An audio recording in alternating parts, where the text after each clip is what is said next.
It is a new year and a new season to survive, and the Umbrella Survivors are back.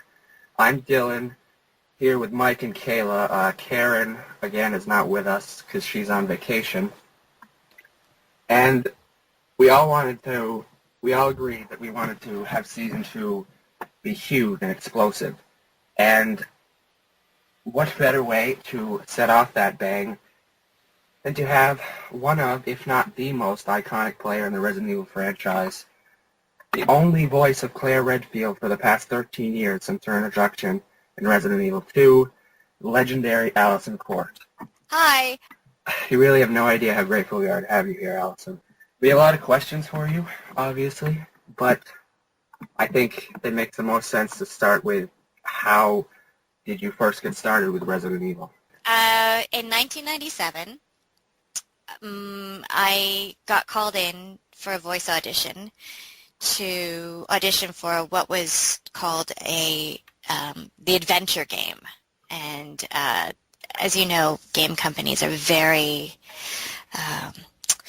protective and secretive when it comes to new products that they're making. So at the time it was called Adventure Game. And throughout the recording for Resident Evil 2, that's what I knew the product to be. I had no idea that it was Resident Evil. And it was a regular audition like anything else, a regular voice audition, and I didn't think anything of it at the time. I got the part, and when we recorded, it was the most bizarre recording session I've ever had in my life. Because we would get the script in batches. This huge stack of papers would come, and sometimes there were Japanese storyboards, sometimes not, and the story was, of course, not linear because it just depended on which part of the game they had developed by that point. That would determine what we were recording. So we had several recording sessions before the game was actually ready to come out, and because we had recorded it not in sequence, I really had no idea what actually happened in the game. And that was my original Resident Evil 2 experience. Wait! Let me go! Easy, easy there! I'm not a zombie! You're safe now.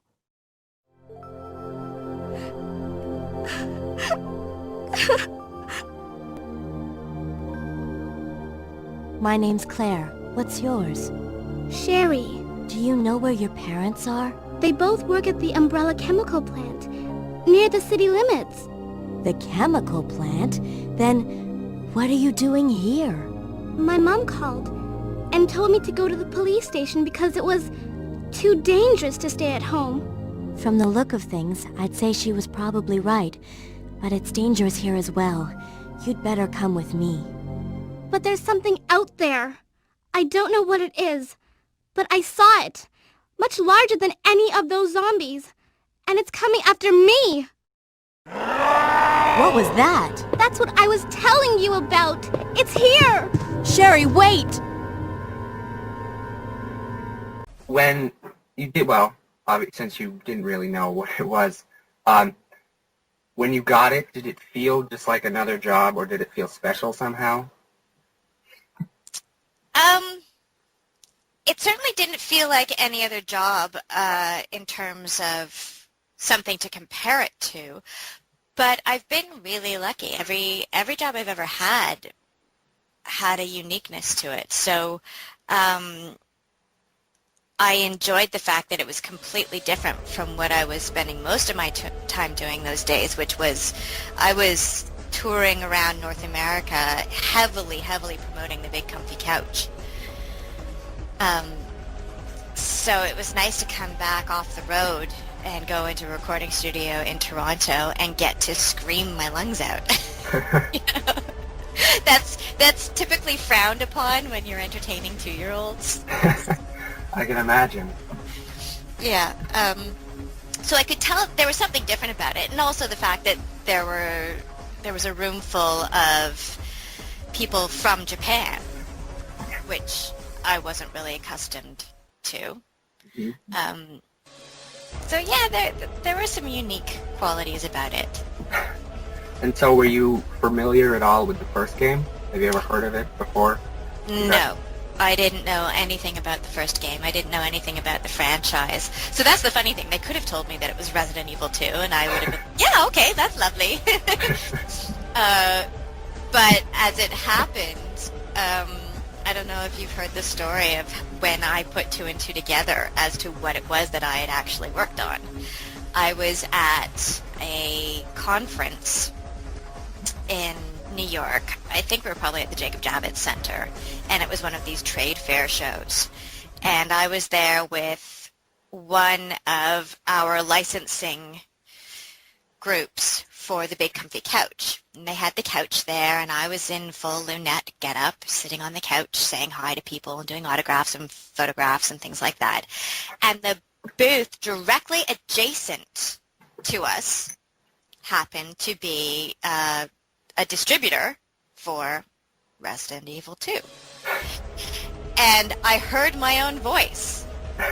I heard lines of dialogue coming from the booth. And I was sitting on the couch with somebody who probably represented a big chain of stores that we wanted to sell to. And I remember hearing my own voice and saying, "Can you hold on just 1 second, please?" I hopped off the couch, ran onto the trade floor, kind of pushed my way through all these business people into this video game booth. And it was filled with lots of hotshot guys in suits looking really, really cool, and kind of thinking, what is this child thing doing here? This is a mature 18-plus game. Why is she here? And why is she running in the booth going, "That's me! That's me!" So, yeah, apparently that didn't go over so well. And some people got in trouble because I guess they went back to the team that was responsible for the recordings for Resident Evil 2 saying, "What the hell have you done? You hired a child clown to do the voice of Claire? Are you kidding me?" Yeah, so it was an awkward moment, but that's when I finally knew what it was, and then I was really excited because I got to see all of the posters, and I started to research what this was and found out about the original game, and yeah, it was mind-blowing at that point. That's hilarious. Now I know Mike and Kayla have some separate questions for you. Okay. I'm going to ask this on behalf of Karen. She would like to know what it was like working with some of the other voice actors like Paul Mercier and Roger Craig Smith. So that answer is a little bit different in my case because I worked with Paul and Roger. Actually, I didn't get to work with Roger or Paul directly at all. When we went to record Dark Side Chronicles, everybody was in LA except for me. Oh, and Sally Cahill. Sally Cahill reprised the role of Ada Wong. Yeah. And we both recorded from a studio in Toronto via ISDN. So Paul had recorded a lot of his lines already, and when I went to record the first part of the Dark Side Chronicles, I got to hear Paul's lines back so that I could respond to them. But I never actually got to work with them directly, and it wasn't until a while later at an anime convention in Sacramento, SAC Anime, that we all got to finally meet, and that was wonderful. But they're great guys. They're fantastic. They're really, really good with fans and very dedicated to what they do. So it was lovely to meet them in person, but I have not had the opportunity of actually being in a recording booth working with them one-on-one. Not yet, anyway. Were you ever working one-on-one with Sally? With Sally, I've worked one-on-one on other projects. So I even got to direct her in some of the audition calls for later Capcom stuff. She's wonderful. Yeah. Sally's a really, really lovely lady.